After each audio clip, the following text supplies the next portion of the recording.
It was a humid Tuesday morning in the Mekong Delta when Mr. Daniel Tran first noticed the strange pressure in his chest.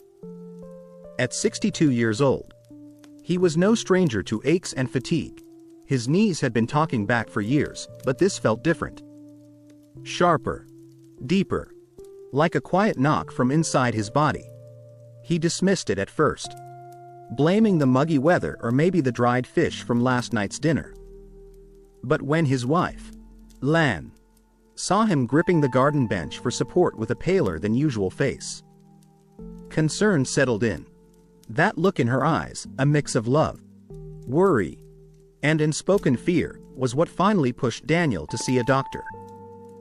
The clinic in town was small but modern enough.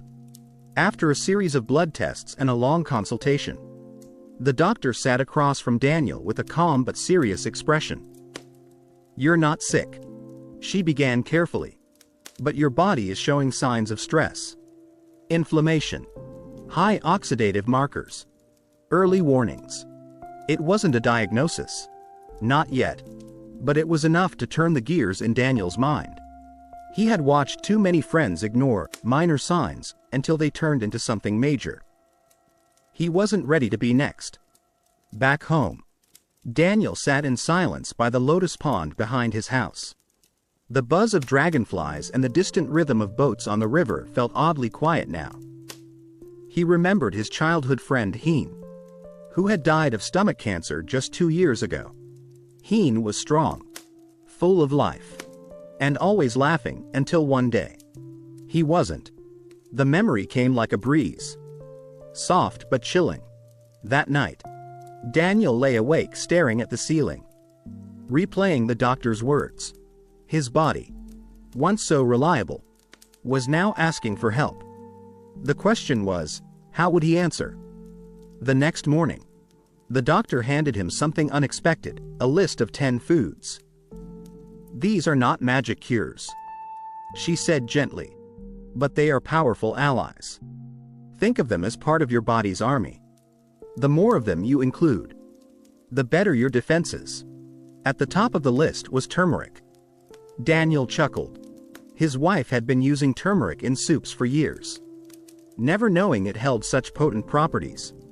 The list continued: garlic, oats, red fruits, quinoa, lemon. Not expensive supplements or treatments, just food. Simple, accessible, and quietly powerful. For the first time in a long time, Daniel felt hopeful. He had always believed that healing required something big: pills, surgeries, specialists. But here was a different path. One that started right at his dinner table. That evening, he sat down with Lan and shared everything. She listened, nodding slowly, and then did what she had always done best. She went into the kitchen and began planning meals with love. The next few days marked a quiet transformation. Daniel started small. A pinch of turmeric in his morning tea, mixed with black pepper just as the doctor had explained. It helps the body absorb the curcumin better, she said. Then came oats for breakfast. Slow cooked with banana and a sprinkle of cinnamon. Instead of white rice at lunch, he tried quinoa with roasted vegetables. It was nutty, strange at first, but filling in a way that didn't make him feel sluggish. Garlic made its way into everything, sautéed with greens, blended into soups, even eaten raw with a bit of honey before bed. Every meal became a choice, a deliberate act of self-care.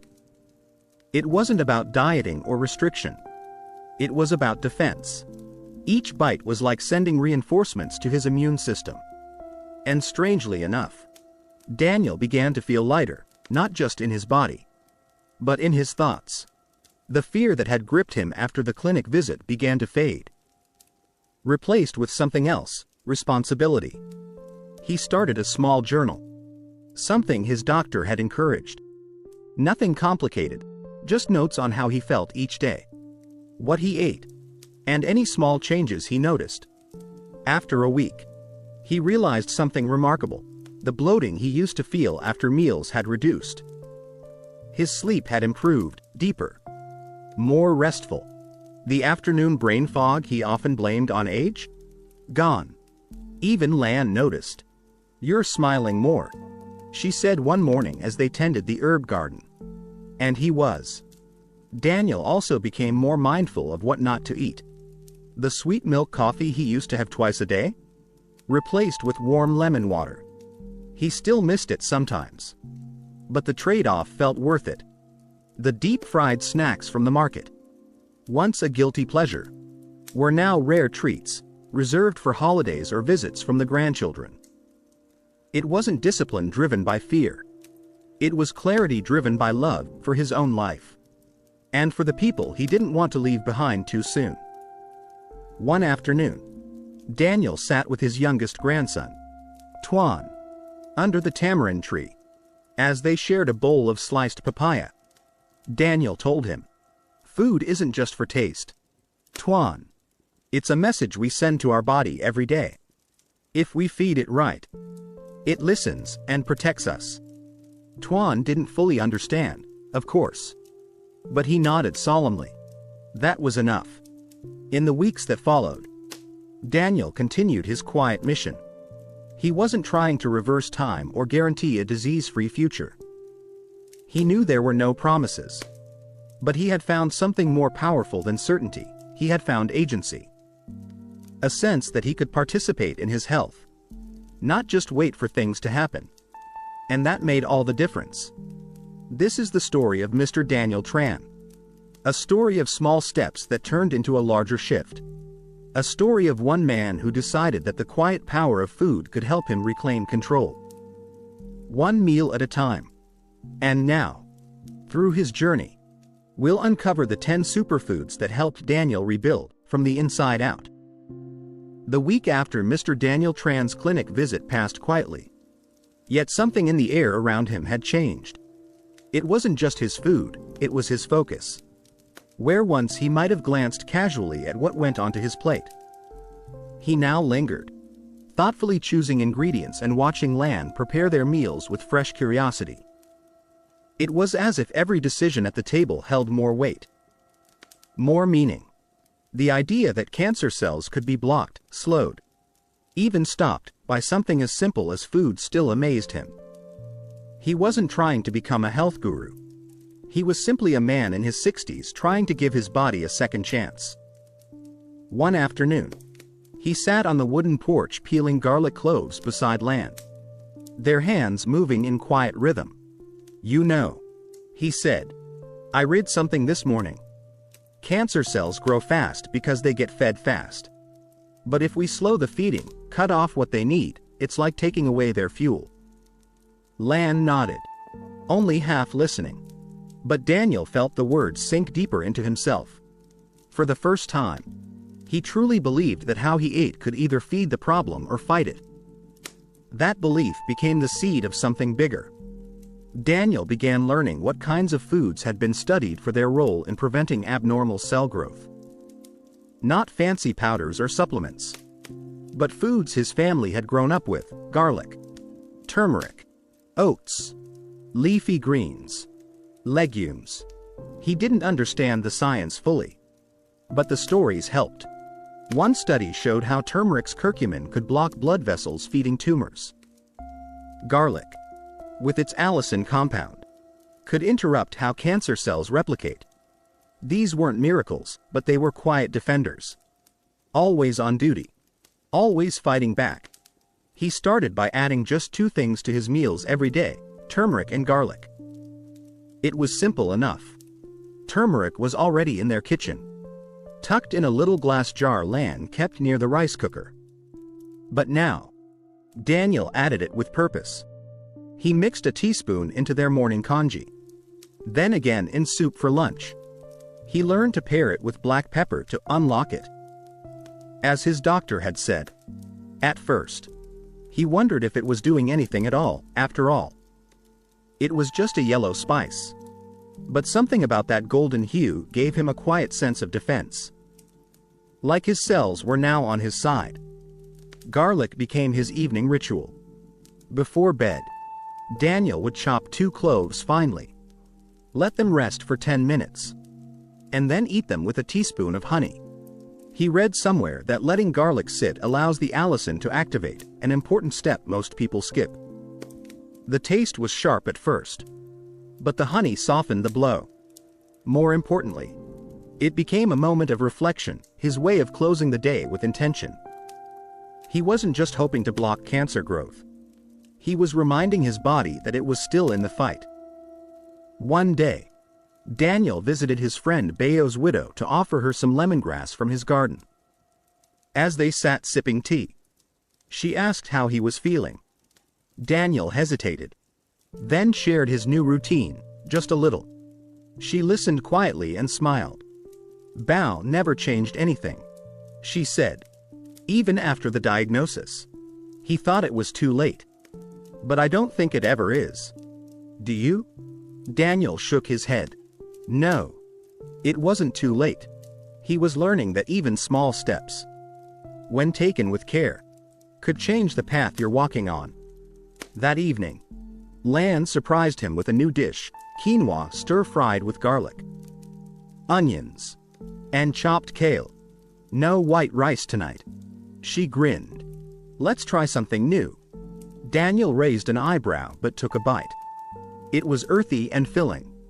Different, but not bad. He realized how deeply white rice had been woven into his life. Letting go of it felt strange, like saying goodbye to an old friend.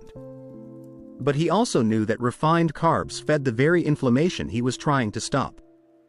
Quinoa, on the other hand, released energy slowly, helped regulate blood sugar, and was full of antioxidants. He was starting to see food as more than comfort, it was strategy. As the days turned into weeks, Daniel began to notice subtle changes. His energy was steadier. His bowel movements were more regular. He didn't feel that uncomfortable fullness after meals anymore. He even stopped taking his afternoon nap, not because he forced himself, but because his body didn't need it. It felt like his system was clearing out. Calmer. He still wasn't sure what was happening inside, deep in the microscopic war of cells. But he knew this much: his body felt like it was no longer under siege. One morning, Daniel visited the temple for a small health talk organized by the local clinic. The guest speaker was a soft-spoken nutritionist who explained things in simple terms. "Cancer cells grow fast," she said. "They divide quickly, but they need fuel, especially sugar. If we stop giving them easy access, and instead feed our healthy cells what they need, we change the battlefield." Daniel scribbled those words down. Change the battlefield. That's exactly what he was doing. From that day on, Daniel shifted his language. He no longer said, "I can't eat that." He began saying, "That doesn't support my healing." It was a small difference, but it changed how he felt about every choice. He wasn't on a diet. He was on a mission. His meals weren't restrictions, they were reinforcements. By the end of that first month, Daniel had established a rhythm. Mornings started with oats or quinoa porridge, often topped with berries or chia seeds. Lunches were colorful: red bell peppers, leafy greens, lentils, sometimes a piece of fish. Dinner was lighter, usually a soup with turmeric, ginger, and plenty of garlic. Every meal was prepared by Lan with quiet love. But now, it felt like both of them were in on the healing. They didn't talk about cancer every day, but it was there, between the bites, acknowledged, but not feared. Daniel knew he still had follow-ups ahead. Blood work, maybe even a scan. But something had shifted. He no longer felt powerless. By choosing foods that blocked harmful growth and fueled his immune system, he had stepped out of the shadows of fear and into the light of action. And in doing so, he had begun something far more important than just preventing disease. He had reclaimed agency over his life. It was a slow Sunday morning when Mr. Daniel Tran spread out all his notes across the kitchen table. His food journal, scribbled recipes, articles clipped from local health newsletters, Everything he had gathered since his health scare now formed a patchwork of hope and strategy. The sun filtered softly through the bamboo curtains, casting warm lines across the wooden surface. Lan stood nearby, washing a bundle of fresh spinach from the market, and Daniel, pencil in hand, began sketching something he had never done before, a weekly anti-cancer meal plan. It wasn't just about adding 1 or 2 healthy ingredients anymore. Now, Daniel wanted structure, something he could follow with confidence. Something that gave each day purpose. The doctor's words echoed in his mind. Your meals can be medicine or fuel for disease. He took that to heart. So now, every meal would play a role in defense, recovery, and nourishment. Not a trend, not a crash diet, but a lifestyle grounded in wisdom, tradition, and simple science. He began each morning with warm lemon water, just as the doctor had suggested. At first, it seemed like a trivial step, just water and citrus, but over time, Daniel found it helped stimulate his digestion and set the tone for the rest of the day. His stomach felt lighter, and he no longer had the bloated discomfort that once followed him into mid-morning. After lemon water came oats soaked overnight, softened with plant-based milk, and topped with berries, walnuts, or sometimes flax seeds. Each topping had a purpose: berries for antioxidants, walnuts for omega-3s, flax seeds for hormone balance and fiber. His breakfast wasn't just filling, it was protective. For lunch, Daniel kept things colorful. He built bowls filled with sautéed greens like spinach or kale, often stirred with garlic, onions, and turmeric.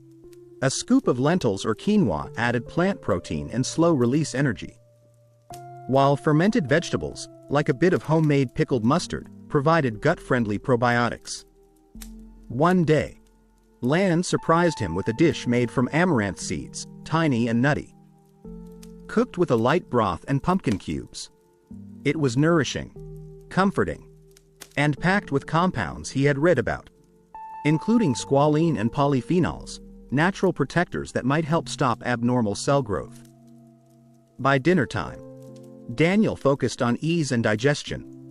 He kept meals light but meaningful, often a soup, broth-based, with red onions, garlic, slices of carrot, and crushed tomatoes.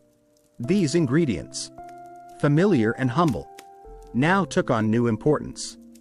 Red vegetables brought lycopene. Onions, especially raw or lightly cooked, carried quercetin, a compound Daniel had grown quite fond of after learning its anti-inflammatory effects. If he ever wanted something heavier, they made simple stir-fries with tofu, mushrooms, and brown rice, but only occasionally. Most nights, he ended with warm chamomile or green tea, each sip a reminder to wind down the body and mind. This anti-cancer diet didn't feel like punishment. In fact, it felt empowering. Daniel began to see his kitchen as a pharmacy, a place where his choices became treatment. He didn't need a prescription to reduce inflammation or boost immunity. He needed garlic, greens, seeds, fiber, and discipline. That was his new medicine cabinet. Lan joined him in the journey, not just as a cook, but as a partner in purpose. She started planning market trips more intentionally, buying less processed food and more whole ingredients.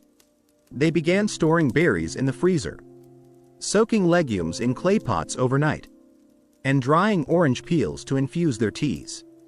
Even their neighbors noticed a change. "You two look younger," joked Mr. Chin next door. Daniel laughed, not because of vanity, but because he truly felt stronger. His body had more rhythm. His cravings had changed. The sweet milk coffee he once depended on now tasted too artificial, too heavy. It wasn't always easy. Old habits still whispered. Some days, Daniel missed the fried snacks from the corner stall, or the salty braised pork he used to eat with relish. But each time temptation called, He asked himself, is this food for comfort or for healing? And more often than not, he chose healing. Not because he was perfect, but because he was intentional. This mindset, this discipline, began to spill into other parts of his life. He started walking more regularly. Just gentle strolls along the canal behind his house. He practiced breathing exercises. Simple ones he'd learned from a community health workshop. And one evening, after helping his granddaughter with her homework, he found himself writing in his journal not just about food, but about gratitude. Today, he wrote, I gave my body what it needed. I didn't rush. I didn't numb my stress with snacks. I chose wisely. And I feel clear. One unexpected benefit of his new eating style was emotional balance. He felt calmer, more grounded. Foods that stabilized his blood sugar also seemed to stabilize his moods. Fewer crashes. Less irritation. More moments of presence. He realized now that the foods we eat don't just affect our organs, they shape our thinking. Our energy. Our patience. What we eat becomes part of us, our blood, our breath, our thoughts. About a month into his new meal plan, Daniel returned to the clinic for follow-up blood work. The doctor reviewed his results. Smiling. Your inflammation markers have dropped, she said. Your glucose levels are more stable. And your good cholesterol has gone up. It wasn't a miracle, but it was proof. Proof that food wasn't just fuel, it was transformation. Keep going, she told him. Your body is responding. That evening, Daniel and Lan celebrated not with cake, but with a bowl of fresh papaya, topped with lime juice and crushed mint. It tasted better than any dessert he could remember. Not because it was sweet, but because it was earned. It was a breezy Thursday morning when Mr. Daniel Tran found himself wandering through a quiet corner of the local wet market, a section he rarely paid attention to before.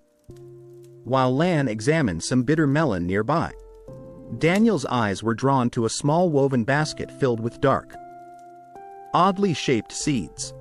They were neither flashy nor fragrant, but something about them felt ancient. The vendor, an elderly woman with a warm smile, noticed his curiosity. Quen mat hat ne roy ha chu, she asked. Noi shua goi lahat sakko. Health seeds, she said, forgotten by many but still honored by those who remembered. The seeds were amaranth. Daniel had heard of them in passing but never gave them much thought. He assumed they were just another trendy grain making its way into modern cookbooks. But something about that vendor's certainty and the simple way she spoke about it stuck with him. She explained how her grandfather had used amaranth during hard seasons, when food was scarce and illness was near. It wasn't medicine in the Western sense, but it had kept their family strong. Daniel bought a small bag, tucked it into his satchel, and felt something he hadn't felt in a long time: curiosity. That afternoon, while flipping through a health newsletter the doctor had given him weeks ago, Daniel saw the name again: amaranth. According to the article, these seeds were rich in polyphenols, natural antioxidants that helped fight off the cellular damage often linked to cancer development.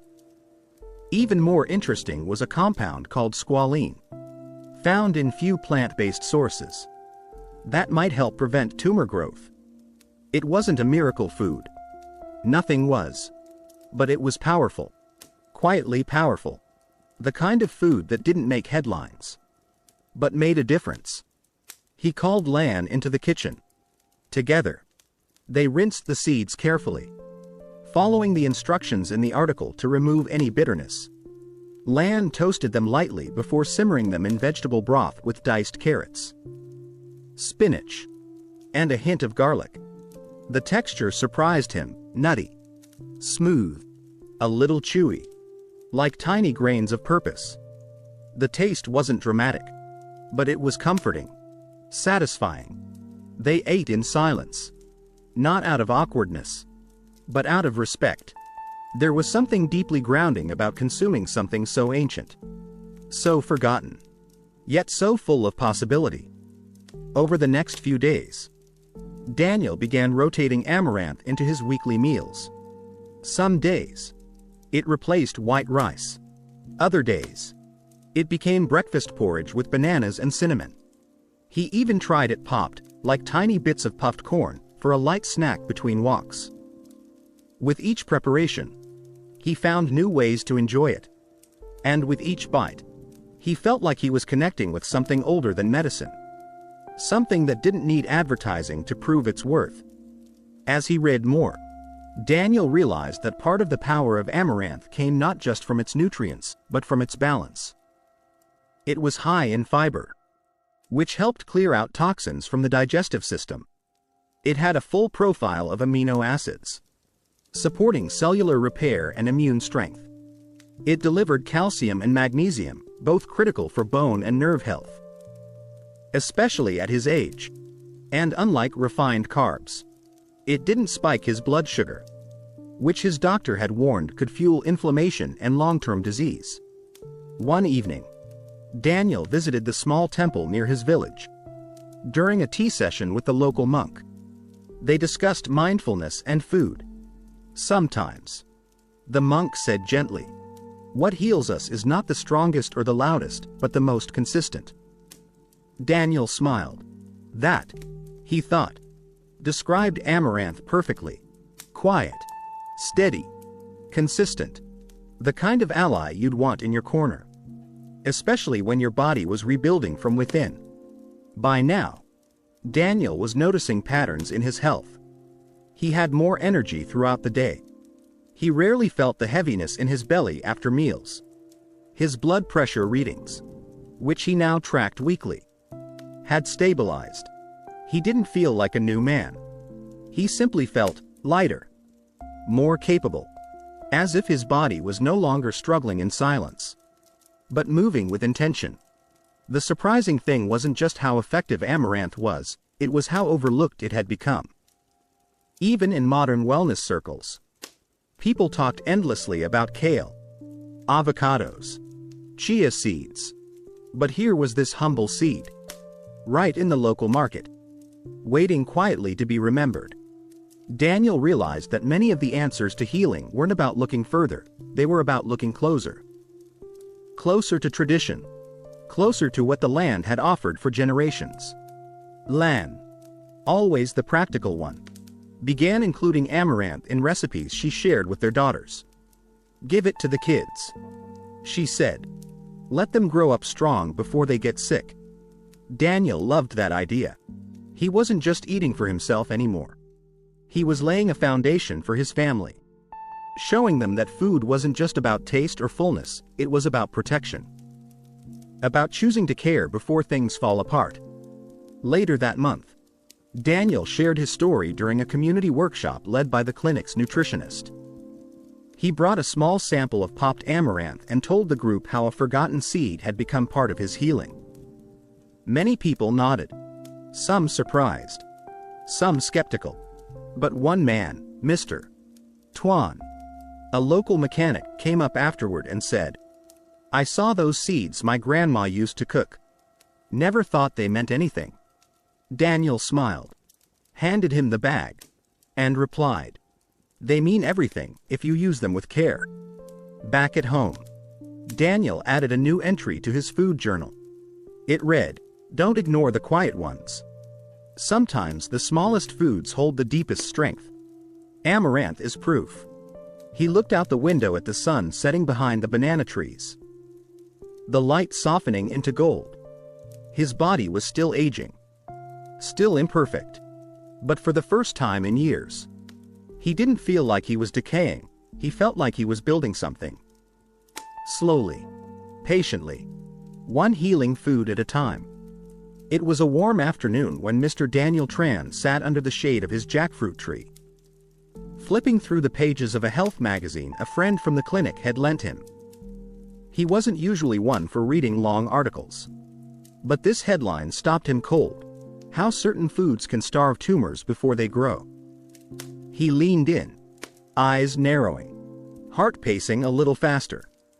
It sounded dramatic, almost like something out of a pharmaceutical ad, but the tone of the article was calm. Scientific. Grounded. The more he read, the more it all began to make sense. Daniel had always assumed that if tumors formed, it meant your body had lost the fight. But now he was learning that tumors, like any living thing, needed resources to grow. Oxygen. Nutrients. Blood vessels to carry those things to them. And the body, he read, sometimes accidentally builds those blood vessels in the wrong place, helping tumors grow faster, stronger, more dangerous. The process was called angiogenesis. And to Daniel, it sounded like a secret tunnel system, one he had no idea was happening inside him. But what stunned him most wasn't just the process, it was the idea that certain foods could interfere with it. Not in a synthetic, aggressive way like chemotherapy, but in a gentle, natural way. These foods didn't just nourish his body, they quietly blocked those rogue blood vessels from feeding anything that wasn't supposed to grow. He underlined the names with a pen: turmeric, green tea, garlic, tomatoes, berries, red grapes. Many of these were already on his plate. But now, he saw them differently, not as ingredients, but as guardians. That evening, Daniel shared what he had learned with Lan. She nodded thoughtfully, then opened their pantry. "We already have most of these," she said, reaching for a small container of dried green tea leaves. They brewed a pot together, and Daniel sipped slowly, reflecting on how simple this all seemed. No need for expensive imports or exotic powders, just basic, real foods that had always been there, waiting to be appreciated in a deeper way. Over the next week, Daniel adjusted his meal plan again. It wasn't a complete overhaul, just fine-tuning. He added more garlic to his soups, especially the fresh, raw kind that helped activate allicin. He made a tomato-based stew twice that week, slow-cooked with onions, basil, and a dash of olive oil to help absorb the lycopene, a compound shown to support prostate health and block angiogenesis. Breakfasts remained light, often with berries, blueberries, strawberries, sometimes frozen when fresh ones weren't in season. Lan even started freezing grapes so they could eat them like cold, refreshing candy on hot days. He found himself drawn especially to turmeric. It wasn't just the science behind curcumin, but the color, the deep, golden hue that seemed to carry life. He added it to rice, to stir fries, to tea, always with a bit of black pepper to boost absorption. As the doctor had once reminded him, the more he learned, the more he realized that every small step added up. And with each meal, he imagined those sneaky blood vessels being stopped before they reached anything harmful. One morning, while tending to his garden, Daniel thought about his body as a piece of land. The tumors, if they ever formed, were like weeds. And these foods, these superfoods, as the article had called them, were the mulch, the protective layer. They didn't just help the healthy plants grow, they kept the weeds from ever taking root. It was a metaphor that made sense to him. After all, he'd spent most of his life nurturing plants, pulling weeds, and learning how to let the good things thrive while quietly removing the bad. At the community center later that week, the clinic held a small workshop about food and blood flow. Daniel attended, sitting near the front. The speaker, a young but sharp nutritionist, explained how cancer cells grow fast. And to do so, they manipulate the body into building new blood vessels. "It's like building a highway straight to the enemy," she said. "But you can close that highway with what you eat." Her words were clear, powerful, and for Daniel, personal. Because now he wasn't just hearing theories, he was living the results. He raised his hand during the Q&A and shared his experience. How garlic, turmeric, tomatoes, and berries had become his allies. How he felt steadier, lighter, more in control. Others in the room listened carefully, Some took notes. One elderly woman came up to him afterward and whispered, "You give me hope. I thought food couldn't change anything at my age." Daniel smiled. "It can," he replied. "It just needs to be consistent and made with care." Back home, Lan created a new recipe, a roasted vegetable tray with tomatoes, garlic cloves, red onions, zucchini, and turmeric sprinkled generously over everything. It was beautiful, red, gold, and green, colors of life and protection. Daniel savored every bite, knowing this wasn't just dinner. It was armor. A message to his cells: grow only what serves life. Block what threatens it. In his journal, he wrote, "Today I learned that food isn't just for healing what is broken. It's for stopping what should never grow." His days continued with this rhythm. He didn't obsess over numbers or calories. He didn't chase miracle cures. He simply followed a way of eating that helped his body become less welcoming to disease and more supportive of life. His choices, once unconscious, were now rooted in intention. The power wasn't in any one superfood. It was in the combination, the consistency, and the mindset. Daniel had discovered something deeper than recipes. He had discovered how to defend his body. Gently but firmly. Through the meals he made and the love he infused into each one. That night, as he watched the rain fall softly over his garden, he whispered a quiet thanks to the earth, to his body, and to the foods that asked for nothing, but gave so much in return. Mr. Daniel Tran never thought much about berries. To him, they were something children snacked on, or ingredients for desserts in Western cookbooks, not part of a traditional Vietnamese meal. Most markets near his home didn't even carry them fresh. And even when they did, they were expensive, packed in plastic boxes with foreign labels. But ever since that community health talk, the word ellagic acid had been circling in his mind. The nutritionist had said it calmly but firmly: red fruits, especially berries, contain powerful compounds that not only protect cells but actively stop the growth of cancerous ones. Daniel didn't need more convincing. The science was one thing. But what truly moved him was how simple it sounded: eat more colorful fruits. Support your body's natural defenses. And so, one morning, he and Lan walked down to a local grocery store where imported goods were occasionally stocked. To his surprise, a freezer near the back held packets of frozen raspberries and blueberries, not the freshest, but affordable, and still full of those same cancer-fighting compounds. He bought 2 small bags, tucked them into his bamboo basket, and smiled to himself. Healing, he realized, didn't always have to be complicated. Sometimes, it came frozen in a bag. The next morning, Lan blended the berries into a smoothie with banana and chia seeds. Daniel took a cautious sip. It was tart, not sweet like the tropical fruits he was used to. But something about the deep purple-red hue felt invigorating. It looked like strength in a glass.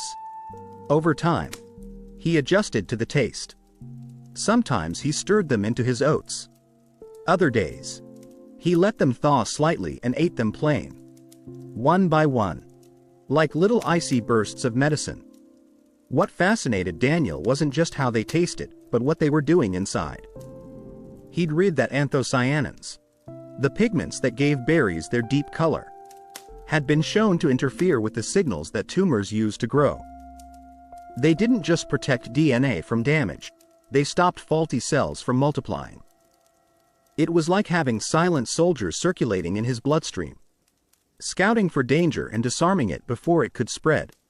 He learned that ellagic acid, particularly present in raspberries and strawberries, helped block enzymes cancer cells needed to divide. And the vitamin C, plentiful in these fruits, boosted immunity, reduced inflammation, and helped flush out free radicals. In a way, these little fruits were like a triple threat: protecting, patrolling, and purifying. One afternoon, Daniel sat at his kitchen table, slicing strawberries into a bowl of yogurt. His grandson Tran, curious as always, asked, "Why do you eat red fruit every day, Grandpa?" Daniel paused, smiled, and said, "Because they help my body catch the bad guys before they grow too strong." Tran laughed, then asked for a spoonful. And just like that, a habit passed on, quietly, naturally, as part of life. Lan found new ways to add berries to their meals. She made a chia jam with mashed raspberries and honey, which they spread onto slices of whole grain toast. She mixed chopped strawberries into cabbage salad with lime juice and herbs. Some evenings, they enjoyed a bowl of mixed berries topped with crushed walnuts and cinnamon as dessert. These weren't indulgences, they were choices. Intentional, joyful choices that nourished both body and spirit. As Daniel's berry habit continued, he noticed something subtle but important: his cravings changed. The afternoon hunger pangs that once led him to sweet milk coffee or sesame snacks now guided him toward fruit. His blood sugar felt more stable. His mood, calmer. He didn't get that irritable slump at 3 p.m. anymore. In a way, the berries were doing more than fighting cancer. They were reshaping his relationship with food. On a follow-up visit, his doctor noted a few more improvements. His waistline had slimmed slightly. His cholesterol was edging toward healthier levels. Most importantly, his inflammatory markers, something Daniel hadn't even understood 3 months ago, were steadily dropping. "Whatever you're doing," she said, "keep doing it. Your body is responding well." Daniel nodded, both humbled and motivated. Later that evening, he and Lan sat on the porch, a bowl of strawberries between them. The light was soft, the air warm, and the silence peaceful. "It's strange," he said, "how something so small can change so much." Lan nodded, taking a bite. "It's not just the fruit," she replied gently. "It's how you've changed around it." He reflected on that. It was true. These weren't just dietary tweaks anymore. His entire mindset was different. He no longer saw food as comfort, or habit, or tradition alone. He saw it as instruction, messages to his cells, whispers to his immune system, guidance to his genes. Every fruit, every seed, every choice was a step away from illness and a step toward vitality. The next week, Daniel attended another workshop, this time a smaller circle for men over 60. The group talked about prostate health, diabetes, and the link between chronic inflammation and cancer. When it was his turn to speak, Daniel shared how adding red fruits, something as simple as berries, had improved not just his numbers, but his energy, clarity, and sense of control. "They don't just stop disease," he said. "They remind you to keep living." A few men in the group asked questions afterward. One wanted to know where to find frozen berries on a budget. Another asked how to make them less sour. Daniel answered patiently, even offering to share Lan's chia jam recipe. The moment felt full, like a bridge between knowledge and action. When he got home, he opened his journal and wrote, "Today I realized that healing isn't loud. It's quiet. It's in the small bowls, the little fruits, the choices we make when no one is watching. These red fruits, they're not just nutrition. They're reminders that life can still be sweet, even in the middle of a battle." By now, Mr. Daniel Tran had grown used to viewing food through a new lens. His kitchen shelves had transformed. What once held jars of pickles and dried noodles now stored oats, turmeric, quinoa, and packets of frozen berries. But one sunny morning, while harvesting herbs in his garden, he overheard a neighbor talking about seeds, specifically chia, flax, and pumpkin. Good for the gut, and even better for long-term protection, the man said casually to his wife as they passed by on their way to the temple. Daniel perked up. "Seeds?" He had always thought of them as garnish or bird food. Could they really make that much of a difference? That afternoon, Daniel visited the herbal stall at the market. A younger vendor greeted him and was more than happy to explain. "Uncle," he said respectfully, "chia seeds help regulate blood sugar and feed the good bacteria in your gut. Flax seeds? Great for hormone balance and anti-inflammation. And pumpkin seeds? High in zinc and antioxidants." The vendor handed Daniel small pouches of each. "Try a teaspoon a day to start. Small seeds. Big power." Daniel was intrigued. He brought the seeds home, poured each one into its own little glass jar, and placed them next to the tea set, right where he'd see them every morning. He didn't know it yet, but this small decision would shape a new habit that quietly amplified everything else he was already doing. The next day, he started simple: chia seeds in warm water with a squeeze of lemon. They looked strange, swollen and gelatinous after 10 minutes, but he drank it anyway. The texture took getting used to, but it was refreshing. That evening, he sprinkled flax seeds onto his oatmeal and stirred pumpkin seeds into a spinach salad with garlic and lemon dressing. It was barely noticeable, yet nourishing. He felt as if he had added another layer of protection, like reinforcing the walls of a house. As he began researching more, Daniel learned that these seeds shared something critical in common: they were anti-inflammatory, antioxidant-rich, and packed with fiber. All of these factors supported his immune system's ability to detect and destroy abnormal cells early, before they had a chance to become something dangerous. He didn't need to understand every compound to know they were helping. Chia seeds, he found, were rich in omega-3 fatty acids, the kind his doctor had once said helped reduce the risk of heart disease and supported brain health. But now he learned something more: these fatty acids could also reduce chronic inflammation, the silent driver of cancer progression.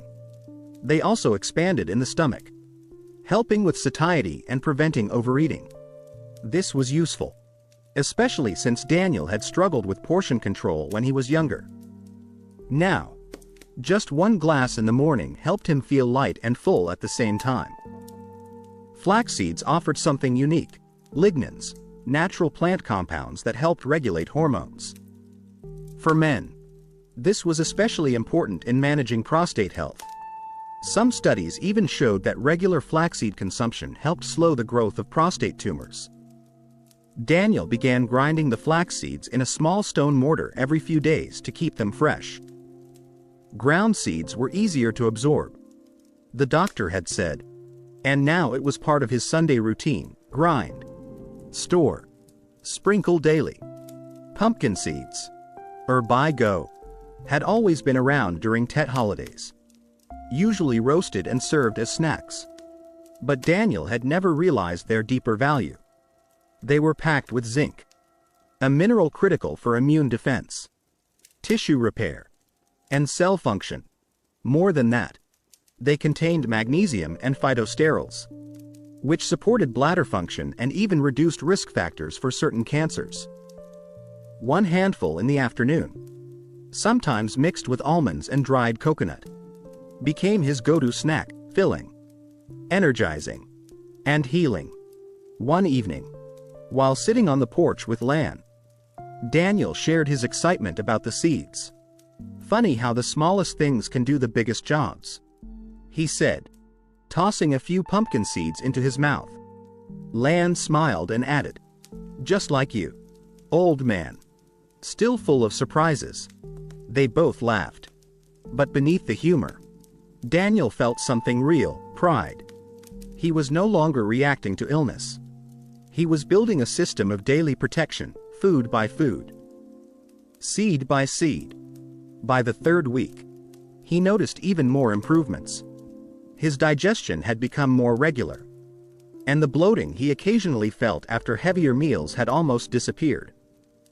His energy remained steady throughout the day, especially after breakfast, and even his skin, Lan pointed out one morning, looked less tired. It wasn't vanity he cared about, It was a quiet confirmation that his body was responding. Daniel shared his experience at another men's wellness group the following week. When one man joked, "So you're saying chia seeds can beat cancer?" Daniel responded with a gentle smile. "I'm saying they help my body fight smarter. And when you add enough smart steps together, they turn into strength." He didn't preach or claim magic. He simply offered his story, a story that resonated more than any medical brochure. That night, Daniel added a new line to his journal. Big changes start small. Sometimes, with something no bigger than a seed. The beauty of these foods, he realized, wasn't just in their nutrition. It was in their simplicity. No preparation stress. No complicated instructions. Just rinse, stir, chew. They were made for everyday life, for real people with real hopes of living long, healthy years. And Daniel was beginning to believe he could be one of them. By the end of the third month, Mr. Daniel Tran's home felt transformed, not by renovations or new furniture, but by something far more invisible and powerful: intention. Every shelf in his pantry now held purpose. Every meal was crafted not just for taste, but with quiet determination. At first, Daniel had focused on single foods: turmeric, garlic, berries, seeds. But now, something had shifted.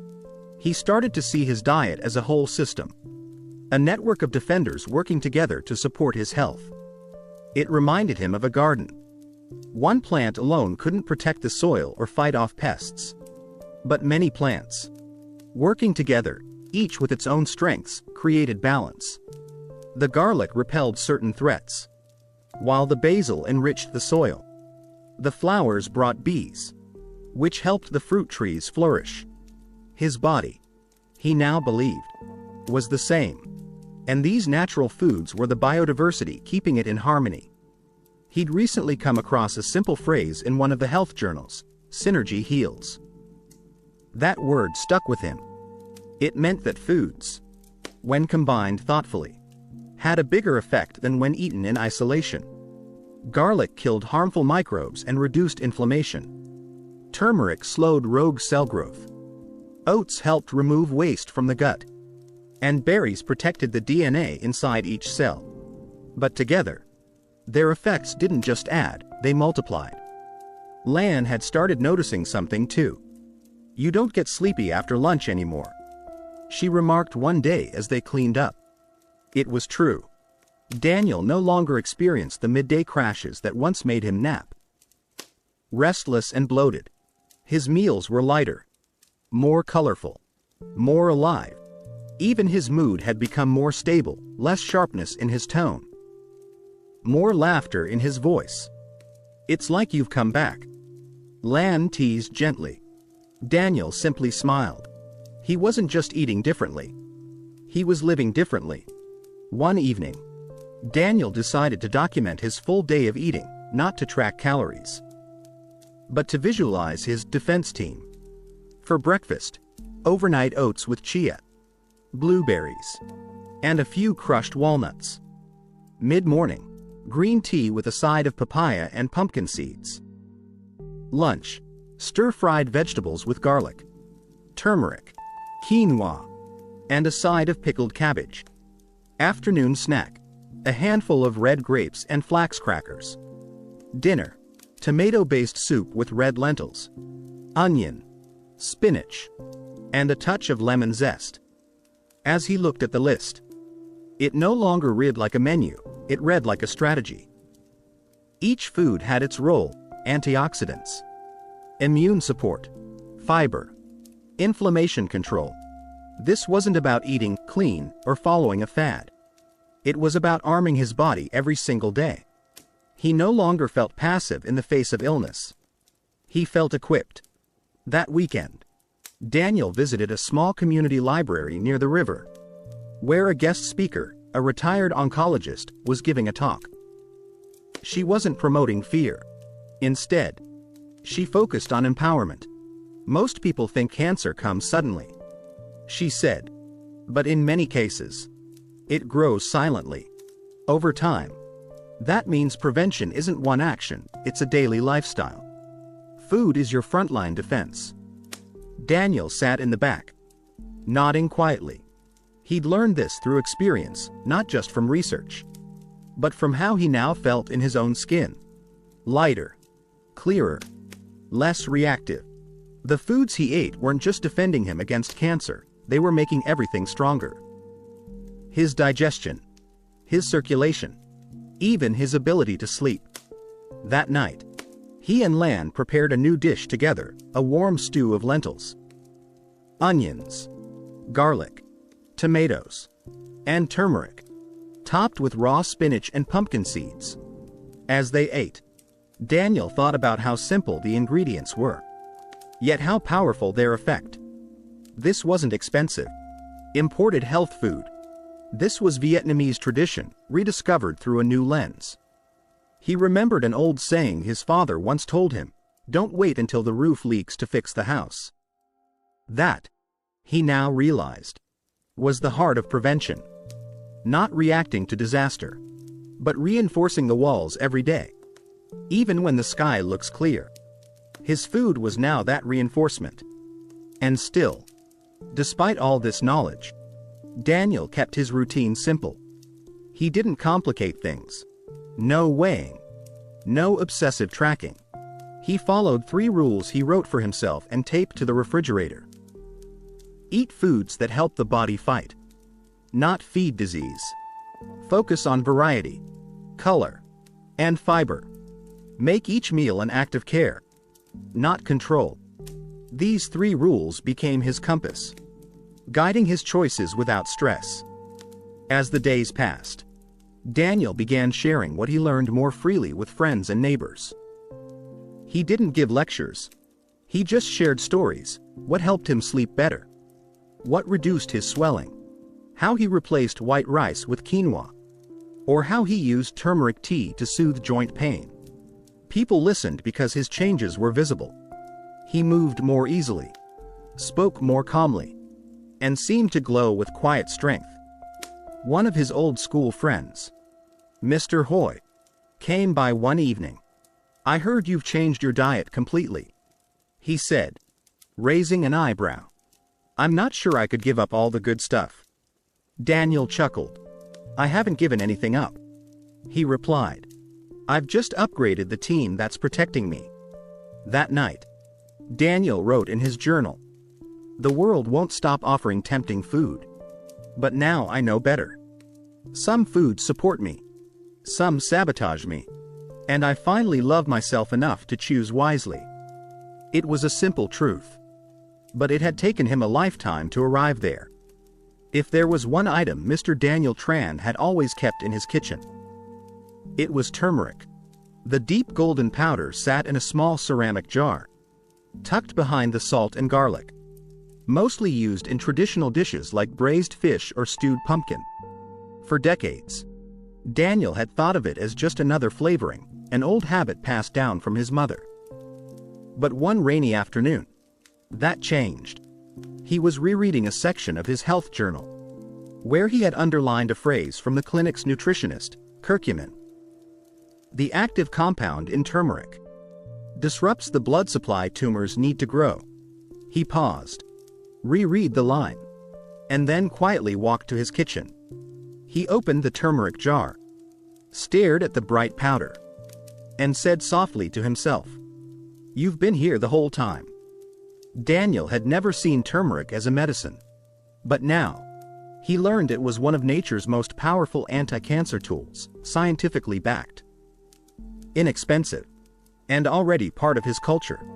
In fact, studies showed that curcumin did more than slow tumor development. It helped reduce inflammation throughout the body, supported liver detoxification, and acted as a strong antioxidant, protecting cells from the kind of oxidative stress that often led to mutations. The next morning, Daniel started a new ritual. He heated a cup of unsweetened soy milk, stirred in a teaspoon of turmeric, a small pinch of black pepper, and a touch of cinnamon.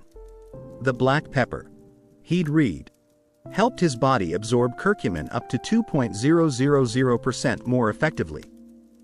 He sipped it slowly on the front porch while watching the light rain soak the banana trees. The warmth of the drink spread through his chest like a quiet shield. It wasn't just tea. It was preparation. Lan raised an eyebrow when she saw his new routine. "Turmeric milk?" she asked with a smile. "I've never seen you drink anything yellow in the morning." Daniel grinned. "It's not for taste. It's for strength."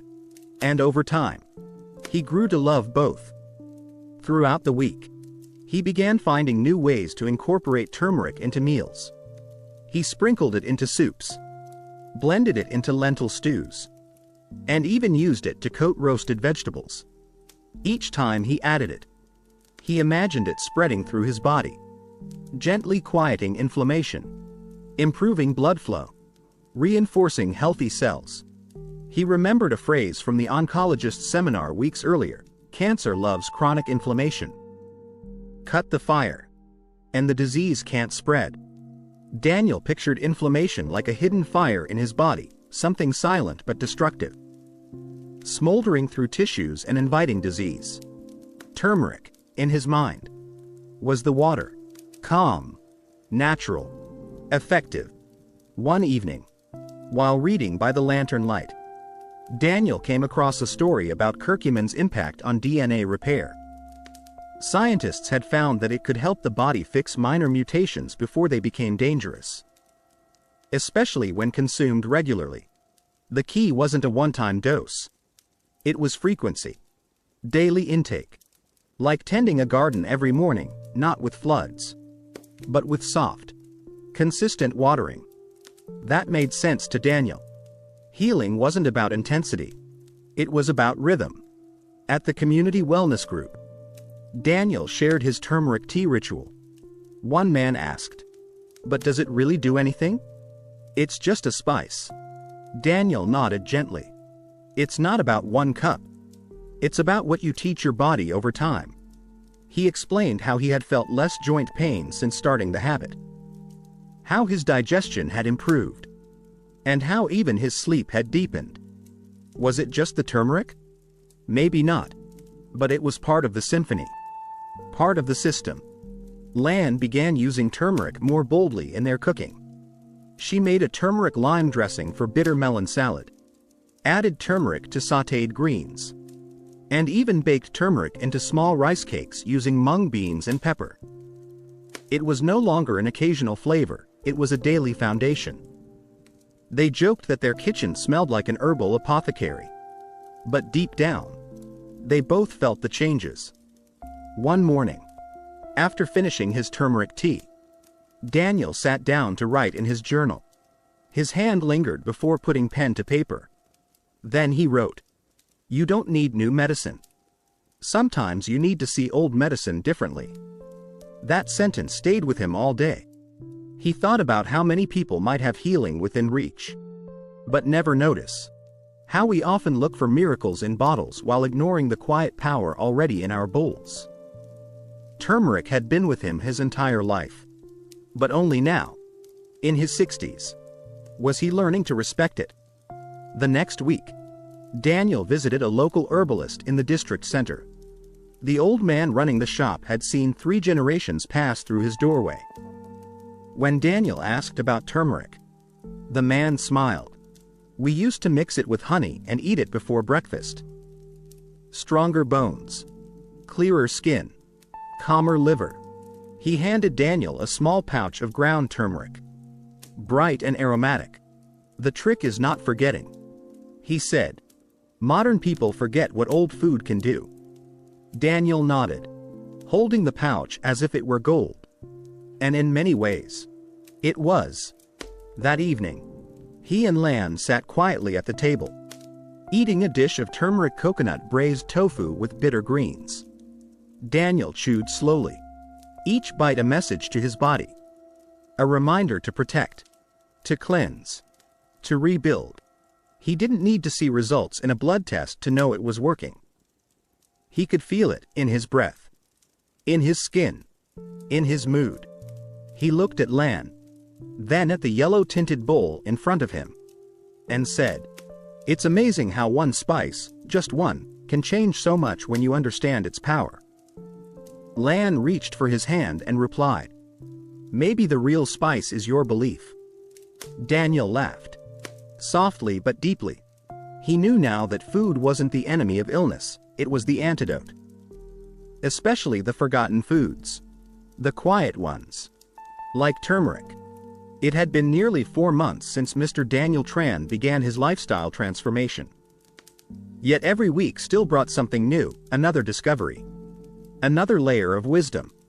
On a breezy Saturday morning, as he walked through the local market with his woven basket in hand, he paused near a small stall filled with humble green vegetables. Bok choy, cabbage, mustard greens, and a small pile of broccoli stems, all freshly harvested. Nothing flashy. Just the quiet, earthy kinds of vegetables that rarely made it onto glossy advertisements. But that morning, Daniel looked at them with new eyes. He remembered a passage he had read the night before. Tucked into the corner of a medical magazine, cruciferous vegetables contain compounds that help eliminate carcinogens and slow the growth of abnormal cells. The phrase had stirred something in him. These vegetables, long part of traditional Vietnamese meals, were packed with glucosinolates, which the body converts into sulforaphane, a powerful substance that could stop tumor cells from dividing. Daniel gently picked up a head of broccoli, thinking, "You're more than a side dish. You're part of my defense." Lan was thrilled when he returned home with a bag full of greens. "You're finally buying like me," she teased. Daniel grinned. "I used to think of vegetables as background. Now I know they're the heroes."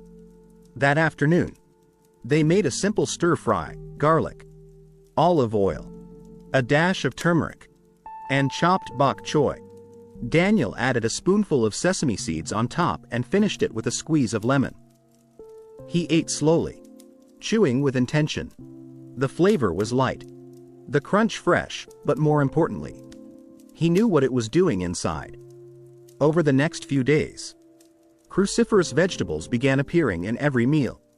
Steamed cabbage for lunch, roasted cauliflower for dinner, watercress in his morning congee. He learned how these vegetables boosted liver function, helping to clear toxins from the blood more efficiently. He also read that sulforaphane, found especially in broccoli sprouts, could interfere with DNA methylation, a key process in the development of cancer. These were no longer just facts to him. They were encouragements, reminders that every bite could move him one step closer to resilience. One morning, Daniel met his friend Mr. Koa at a nearby pagoda. Koa, slightly younger and recently diagnosed with early-stage colon cancer, looked tired. "I heard you've changed the way you eat," Koa said with curiosity. Daniel nodded, then shared how vegetables, especially these simple greens, had become the foundation of his meals. "I used to think medicine had to come in a bottle," Daniel said. "But sometimes it comes from a wok and a cutting board." He told Koa how sulforaphane didn't just slow down tumors, it also supported enzymes that helped neutralize the harmful chemicals we're exposed to every day. "It's like having a cleanup crew inside you," Daniel added. Koa raised an eyebrow and said, "I thought broccoli was boring." Daniel chuckled. "So did I. Now I see it as armor." Inspired by their talk, Daniel invited Koa over for dinner that weekend. Lan prepared a colorful platter of lightly sautéed cauliflower, bok choy, and garlic with sesame oil, along with a soup made from mustard greens and tofu. They topped the meal with a small salad of watercress, crushed peanuts, and pickled radish. As they ate, Koa looked down at his plate and said quietly, "I didn't know food could feel like hope." The next day, Daniel went back to the market and asked the vendor about broccoli sprouts. "Difficult to find," the woman said, "but you can grow them at home." She handed him a small envelope of seeds and gave him simple instructions. That week, Daniel set up a tray by the window, soaked the seeds, and began nurturing them. Within days, little green shoots began sprouting, tiny, vibrant, and full of promise. He added them to salads and soups, savoring their slightly bitter bite, knowing they were among the most concentrated sources of cancer-fighting sulforaphane on Earth. He started journaling their effect on his body. His digestion improved further. Lighter meals meant less stress on his system. He noticed his skin growing clearer, his sleep more restful. His blood pressure had stabilized and his blood sugar remained steady. The real impact, however, was in his mindset. Daniel no longer approached food from fear. He approached it from trust. These vegetables weren't punishments. They were gifts, simple, healing gifts that had always been within reach. At his next doctor visit, the nurse noted how stable his vitals had become. His inflammation markers had continued to decrease, and his liver enzymes were now within an ideal range. The doctor smiled and said, "Whatever you're doing, Mr. Tran, it's working." Daniel smiled too. But inside, he felt something deeper, validation. That every trip to the market, every minute spent chopping vegetables, every bowl of bitter greens had mattered. One afternoon, while harvesting his second batch of broccoli sprouts, Daniel reflected on how far he had come. Just a few months ago, he was frightened, reactive, uncertain, and unsure where to begin. But now, he was rooted, grounded. Every meal he made told a different story, not of illness, but of response. Not of giving up, but of giving his body what it needed to remember how to heal. That evening, he and Lan shared a warm bowl of cauliflower and ginger soup. The air was cool, the lights dim, and the silence between them soft and peaceful. Lan looked over and asked, "Do you think the food is really fighting the cancer?" Daniel paused, spoon halfway to his mouth. "Maybe," he said. "Or maybe it's helping my body remember it can fight." He smiled and added, "I think the vegetables are teaching me more than any doctor ever did."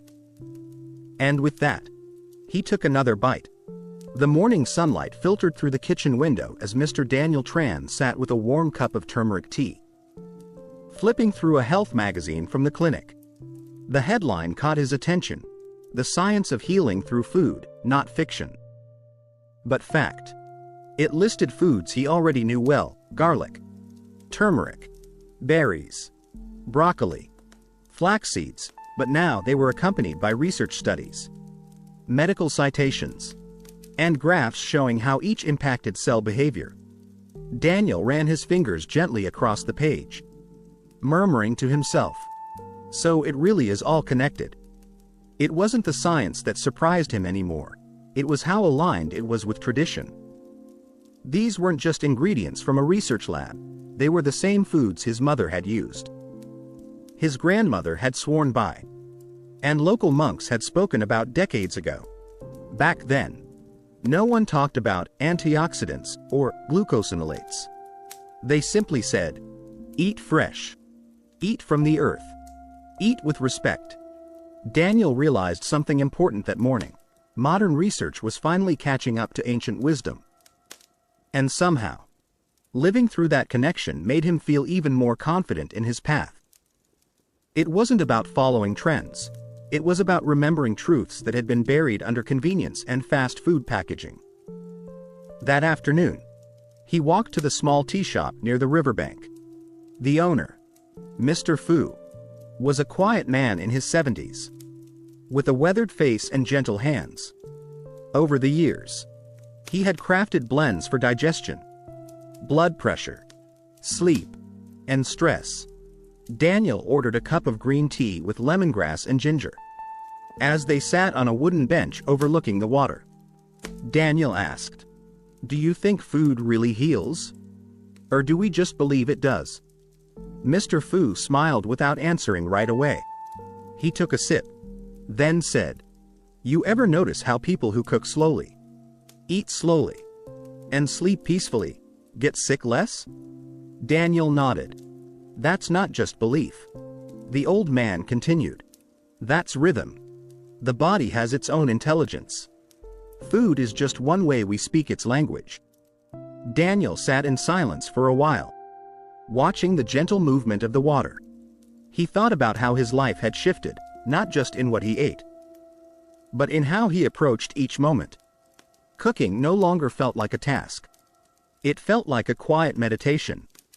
Eating had become slower, more present. Even grocery shopping felt different now, a sacred act of choosing not just what to put on the table, but what to put into his future. When he returned home that day, he opened his food journal, not just to track meals, but to reflect. He listed every food he had added over the last few months, next to their known health benefits. Garlic disrupts cancer cell growth, supports immunity. Turmeric reduces inflammation, blocks blood supply to tumors. Broccoli delivers sulforaphane, detoxifies harmful compounds. Flax seeds balances hormones, prevents DNA damage. Berries, loaded with ellagic acid, neutralize free radicals. Green tea contains EGCG, promotes cell repair. Pumpkin seeds, rich in zinc, supports prostate health. Oats provide beta-glucans, feed beneficial gut bacteria. Lentils, high in fiber and protein, stabilize blood sugar. Each line read like a prescription from nature, but without the side effects or the price tag. Daniel leaned back in his chair and exhaled deeply. This, he thought, is medicine that feeds you, not frightens you. That evening, Lan prepared a vibrant dinner: steamed cauliflower with turmeric sauce, sautéed kale with garlic, and a lentil stew topped with a squeeze of lemon. The colors on the plate looked like a painting: warm yellows, deep greens, rich reds. Your kind of meal, she smiled. Daniel nodded. The kind that speaks to my cells, he replied. After dinner, Daniel pulled out a notebook to prepare a simple guide for a neighbor who had just been diagnosed with early-stage liver disease. The man had asked Daniel for help, not for advice, but for clarity. Just tell me where to begin, he had said, overwhelmed by internet searches and hospital brochures. Daniel titled the page, 5 Healing Rules I Live By. Eat real food, mostly plants, from the earth. Add color to every plate, each color fights a different way. Use herbs and spices like medicine, especially garlic, turmeric, ginger. Avoid feeding inflammation. Say no to sugar, processed oil, and white flour. Eat with attention. Breathe before the first bite. Chew with patience.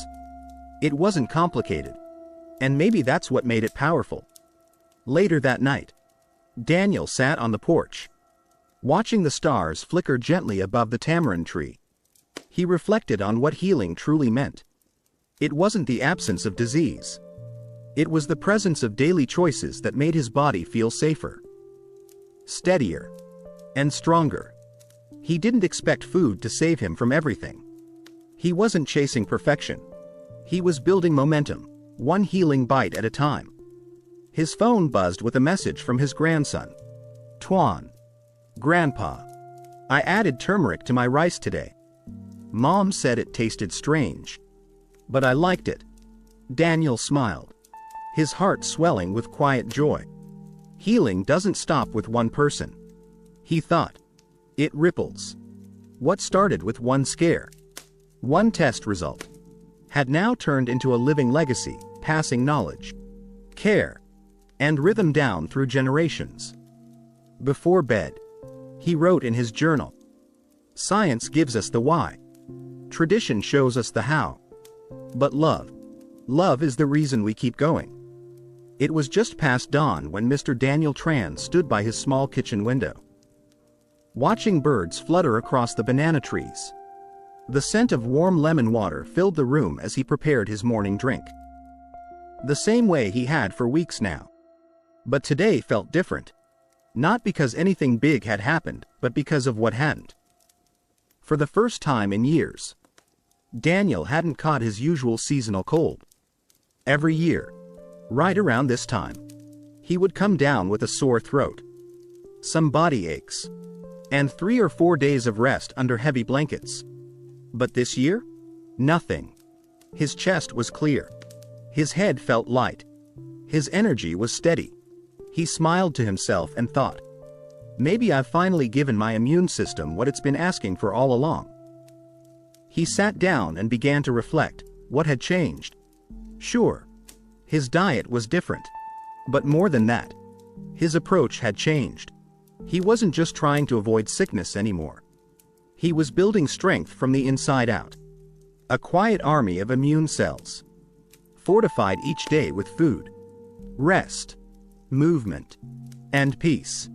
He remembered reading that 70% of the immune system lives in the gut. That meant everything he ate, every bite, was either helping or hindering his defense system. His daily oats, chia seeds, fermented veggies, garlic, and colorful vegetables weren't just healthy. They were fueling the front line. Daniel pictured these foods like soldiers carrying shields, marching through his bloodstream, on constant patrol. He also began to understand the importance of starving what doesn't belong. Cancer cells, as he'd read in several articles, thrived on sugar and chronic inflammation, but starved of their preferred fuel. They struggled. That's why Daniel had cut back on simple carbs and sugary snacks, even the ones he once believed were harmless, like sweet milk coffee or the small biscuits he used to eat in the afternoon. Now, when cravings hit, he reached for fruit, roasted pumpkin, or a few walnuts with cinnamon. One of his favorite new combinations became steamed sweet potatoes with turmeric and black pepper, a dish that tasted nostalgic but now carried extra meaning. Sweet potatoes were rich in beta-carotene, fiber, and antioxidants, gentle on digestion and steady on blood sugar. Turmeric reduced inflammation. Together, they formed a kind of healing duo, comforting and powerful. Daniel's sleep also improved. He realized early on that immune cells repaired and multiplied during deep rest, especially between 10 p.m. and 2 a.m. So instead of watching television late into the night, he shifted his routine. After dinner, he dimmed the lights, drank chamomile tea or lemon balm, read a few pages of his journal, and went to bed by 9:30. The results were remarkable. He woke with clearer thoughts, calmer nerves, and more emotional patience. Even his walks changed. He still took his usual path along the river, but now he used the time to practice deep breathing, in through the nose for 4 seconds, hold for 4, out through the mouth for 6. It wasn't meditation, exactly, but it trained his nervous system to stay calm. Less stress meant less cortisol, and less cortisol meant a more active immune response.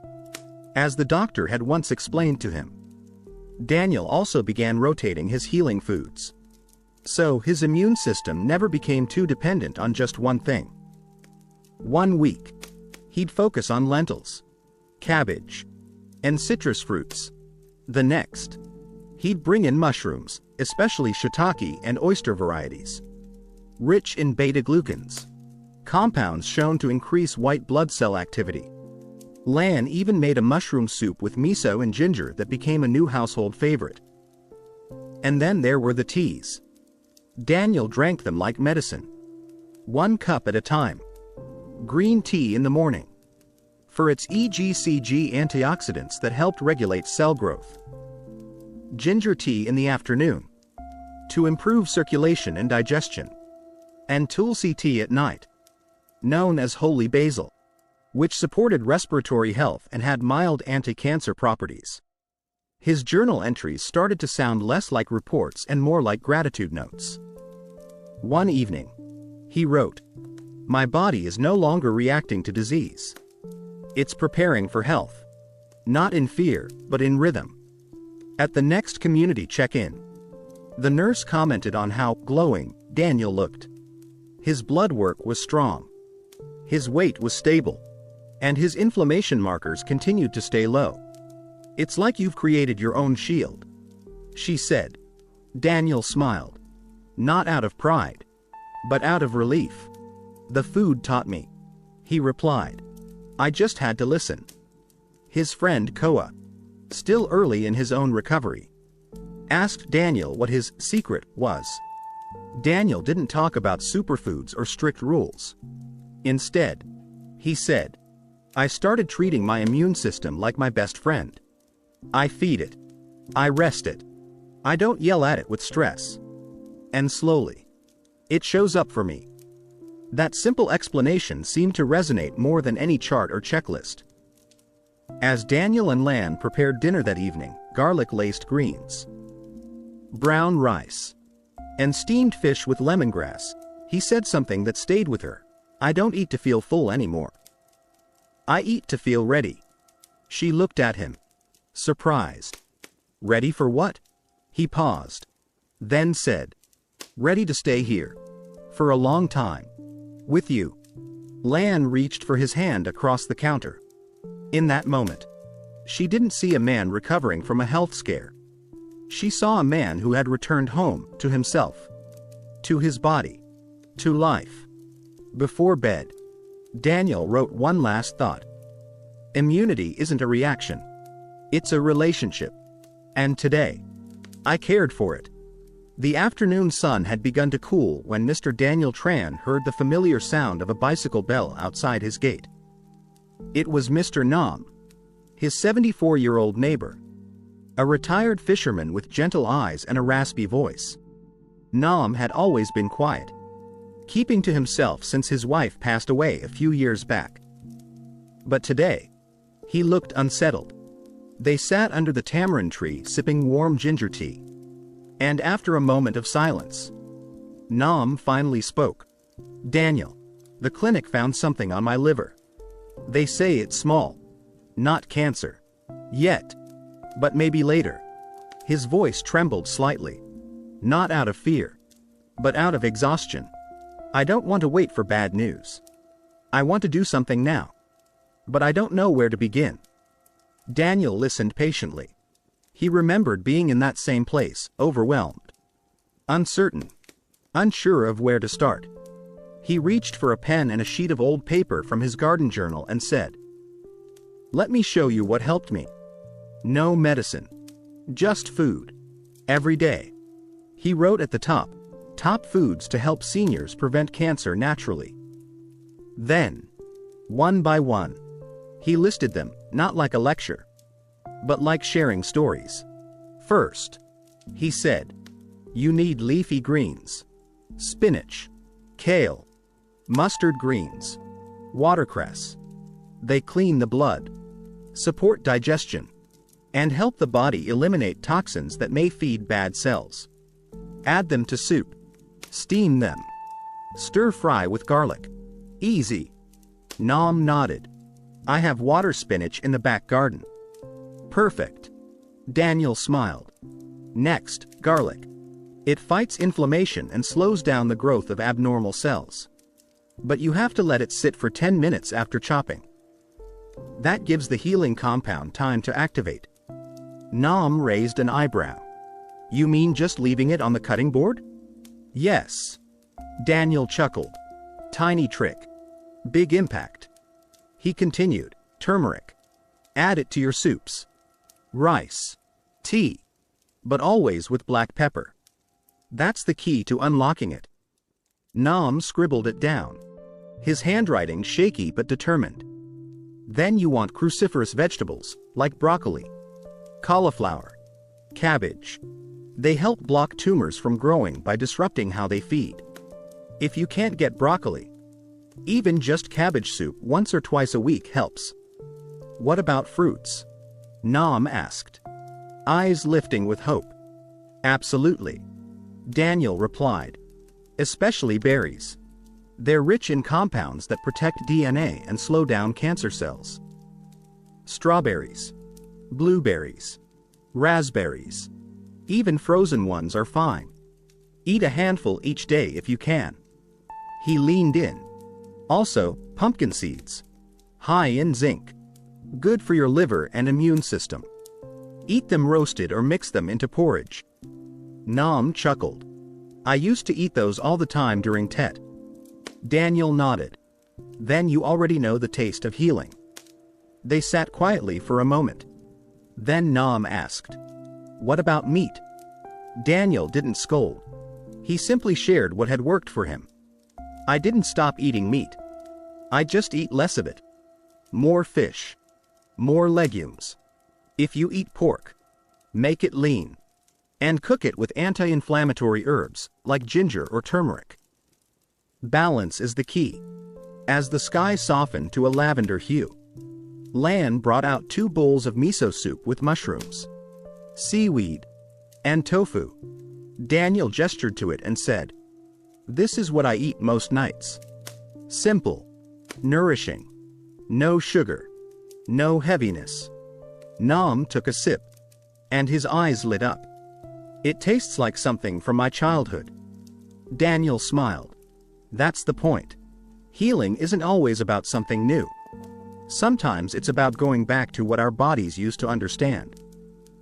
Before Nam left, Daniel folded the paper and handed it to him. One more thing, he said gently. It's not just the food. It's how you eat it. Slowly. Gratefully. Like every bite is medicine. Nam placed the note carefully into his pocket. You've given me more than advice, Daniel. You've given me a place to start. After he rode away, Daniel returned to his journal and wrote, today I realized healing is contagious. When you change quietly, others start to notice. Not because you're preaching, but because you're glowing. That week, Daniel began compiling a small booklet just for neighbors, friends, anyone who asked. It had no fancy design, no branding, just a handwritten cover, healing through food, from one senior to another. Inside, he listed the foods, the combinations, and the gentle rituals that had restored his sense of strength. He added short notes in the margins. Eat your berries before noon for better digestion. Chew slowly, saliva begins the healing. Drink warm lemon water after waking. Let it clear the night away. Add ginger when you feel tense. Never skip greens 2 days in a row. And at the back, he wrote a message. You are not too old to heal. You are not too late to begin. The earth still wants to feed you. He placed copies at the local clinic, the temple, and even inside his village's small postal center. Not as an expert, not as a teacher, but as a neighbor who had once been lost and found his way home through food. That night, over a dinner of quinoa, garlic braised spinach, and warm miso broth, Lan asked, do you ever feel like you're doing too much? Daniel paused. Not too much. Just finally, enough. It was a quiet morning when Mr. Daniel Tran stood in front of his pantry and realized something important. His meals had become effortless. 4 months ago, each decision felt like a challenge. What to eat, how to cook it, what to avoid. He'd spent hours reading, planning, second-guessing. But now, his hands moved instinctively. His breakfast came together without a second thought. His grocery list was short and focused. Even his cravings had changed. He poured warm water over a handful of oats, added ground flaxseed, a spoonful of frozen berries, and a few crushed walnuts. On the side, he sipped lemon ginger tea. It wasn't just breakfast. It was his daily shield, a foundation that supported digestion, immunity, and cellular defense before the day even began. Daniel sat down with a pen and wrote at the top of a new notebook page, how I protect my body every day. He began listing the foods and habits that had stuck, not because someone told him to follow them, but because they felt natural, sustainable, and effective. First, he wrote, 1. Start light. Start warm. Every morning, he began with lemon water or ginger tea to awaken the digestive system. Then came oats or quinoa. topped with cancer-fighting berries and seeds for steady energy. These weren't big meals, but they were full of nourishment. Then, 2. Greens at every meal. Whether it was water spinach, mustard greens, kale, or bok choy, Daniel made sure his plate always had something green. Lightly sautéed, steamed, or blended into soup, greens helped him stay regular, reduced inflammation, and made his meals feel clean. Next, 3. Garlic and turmeric as daily medicine. He no longer thought of them as spices, but as tools. Garlic in soups, turmeric in tea, a touch here, a sprinkle there. They worked quietly, but Daniel could feel the difference in his joints, in his breath, in his clarity. He added, 4. 1 fruit, 1 fiber, 1 fat. Each meal included something sweet from nature, like papaya or guava. Something rich in fiber, chia, oats, or vegetables. And a bit of healthy fat, like olive oil or pumpkin seeds. It made his digestion smooth and his blood sugar stable. And lastly, 5. No sugar without a reason. He didn't avoid sugar out of fear, but out of respect. If he wanted something sweet, he made it count. A slice of banana with cinnamon. A cup of sweet potato soup. No more random cookies or sugary drinks. Only intentional sweetness. Daniel looked at the list and smiled. These weren't rules. They were reminders. Over time, they had become second nature, like brushing his teeth or tying his shoes. This, he realized, was the secret to protection. Not complexity, but rhythm. He began thinking more deeply. How could I help others build a routine like this? Something so simple. They don't even think about it anymore, but their body thanks them for it every day? That afternoon, he created a 1-page routine for his nephew, who had just turned 50 and was beginning to worry about his blood pressure. Daniel Tran's daily protective meal rhythm. Checkmark morning. Lemon water. Oats plus flax plus berries plus 5 pumpkin seeds. Green tea or ginger tea. Checkmark lunch. 50% vegetables, cabbage, greens, or sprouts. 25% legumes, lentils, chickpeas, tofu. 25% grain, quinoa or brown rice. Garlic plus turmeric always included. Water or warm soup. Checkmark afternoon. Fruit, papaya or orange. Handful of nuts or seeds. Herbal tea, peppermint or holy basil. Checkmark dinner. Light soup, miso, mushroom, seaweed, or bone broth. Steamed or sautéed greens. Small grain or sweet potato. Chamomile tea before sleep. Lan looked over the sheet and said, "You should print these. Or better yet, teach this." Daniel shook his head. "I'm not a doctor." Lan smiled. "No, but you're something better. You've lived it." That evening, they shared a humble dinner of stir-fried cabbage with garlic, turmeric poached tofu, and brown rice. The entire meal took less than 20 minutes to prepare. It didn't feel like sacrifice. It felt like self-respect.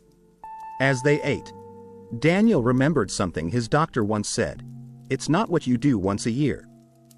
It's what you do every day that determines your future." And now, for the first time in his life, he had built a future-facing rhythm that didn't rely on supplements, insurance, or waiting rooms. Just food, just habit, just love.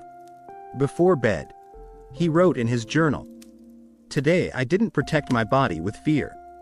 I protected it with rhythm, with food I trust, with steps I can repeat until my last day." The morning air was still cool as Mr. Daniel Tran stood barefoot in his small backyard garden. Dew clung to the leaves. The lemongrass swayed gently. He knelt beside his raised planter and began plucking weeds, just as he did every few days. But on this morning, Something caught his attention, a cluster of young green shoots, sprouting from a forgotten corner of soil. At first, he thought they were just wild grass. But Lan stepped out behind him and smiled. "Those are spring onions." They came back. Daniel leaned in closer. She was right. The thin, pale green stalks were unmistakable, mild in scent, sharp in flavor, and quietly persistent. He pulled one gently, wiped the dirt from its root, and held it in his palm. For a moment, he simply stared, not because it was rare, but because it had returned. No attention, no watering, no sunlight, just resilience. Later that day, while reading a small medical article online, Daniel saw a headline: "The underrated power of onions in cancer prevention." He read with growing fascination. Research had shown that onions, especially spring onions, red onions, and garlic, were rich in quercetin, organosulfur compounds, and flavonoids. These natural chemicals had been studied for their ability to slow tumor growth, trigger cancer cell death, and even enhance the body's detoxification processes. One particular study mentioned that quercetin could interfere with the communication signals of cancer cells, making it harder for them to spread or survive. That phrase struck Daniel deeply: interfere with cancer's conversations. It reminded him of something the monk at the pagoda once said: "If you stop feeding fear, it can't grow." Maybe it was the same for cancer. From that day on, Daniel began adding onions daily, not just as a background flavor, but as a core ingredient. He sliced raw red onion thinly into salads, added spring onions to his porridge, and included caramelized white onions in his vegetable stir-fries. Lan created a simple dipping sauce from chopped green onion, ginger, garlic, lime, and a splash of tamari that went with everything, from tofu to rice to steamed greens. He also learned that raw onions retained more healing compounds than cooked ones. So each morning, Daniel would slice 2 thin rings of red onion and eat them with a drizzle of lemon juice and a dash of black pepper. The taste was strong, but he didn't mind. The strength reminded him of what he was building inside. One afternoon, he brought a small bowl of chopped green onion to his friend Mr. Nam, who had been quietly following Daniel's suggestions since his own liver scare. "These grew by themselves," Daniel said. "Maybe they're trying to tell me something." Nam chuckled. "Maybe your garden knows you better than you do." Over tea, they read a research summary together. It explained how the sulfur compounds in onions could help neutralize carcinogens in the digestive tract, especially those linked to processed meats and environmental pollutants. And because onions also supported liver detoxification, they were ideal for older adults with slower metabolism and weaker digestion. But it wasn't just the science that moved Daniel, it was the symbolism. Onions weren't flashy. They weren't expensive. They grew quietly, came back after being forgotten, and made everything around them stronger. Like old men, he joked to Nam. Not always seen, but always holding things together. That evening, Daniel sat with Lan at the dinner table. They ate a rice porridge made with pumpkin, garlic, and scallions, topped with sesame seeds and crushed pepper. A few slices of fresh red onion sat on the side. It was a modest meal, one his parents might have eaten in wartime. And yet, it felt deeply protective. After dinner, Daniel returned to his notebook and added one more page. At the top, he wrote, "My most trusted daily defender, the onion. Checkmark natural source of quercetin, slows tumor cell activity. Checkmark organosulfur compounds, block carcinogen absorption. Checkmark enhances glutathione, the body's detox superhero. Checkmark reduces inflammation and regulates blood sugar. Checkmark easy to grow. Easy to eat. Easy to love." He added a final note. "It's not the food that shouts the loudest. It's the one that shows up quietly.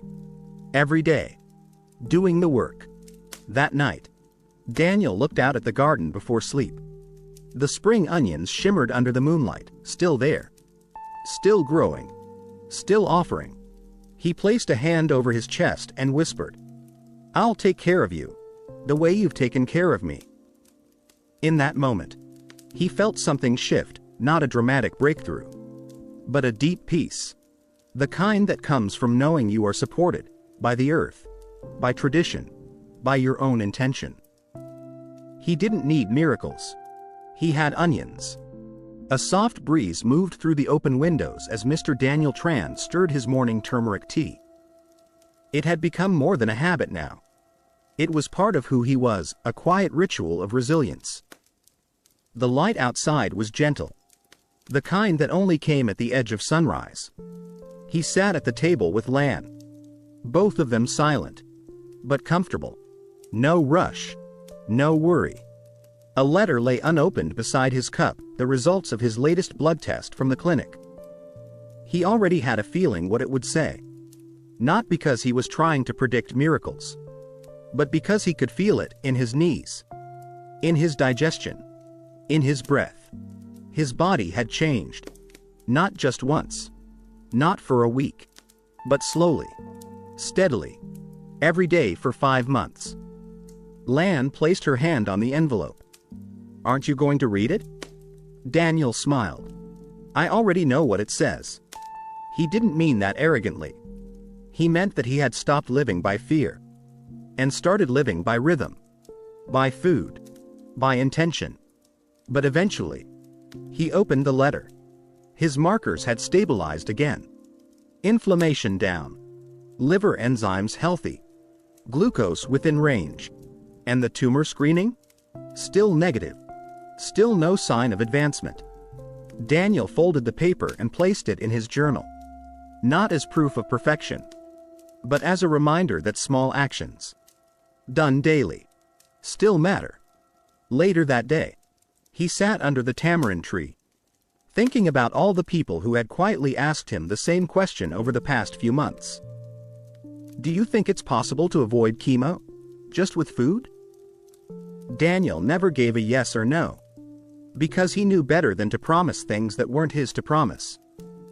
But what he did say, and what he believed with all his heart, was this: if chemo is a fire extinguisher, then food is the fire prevention plan. The sooner you start, the less you'll need to panic later. He wrote a short guide in his notebook titled, "If you want to avoid chemo someday, start here."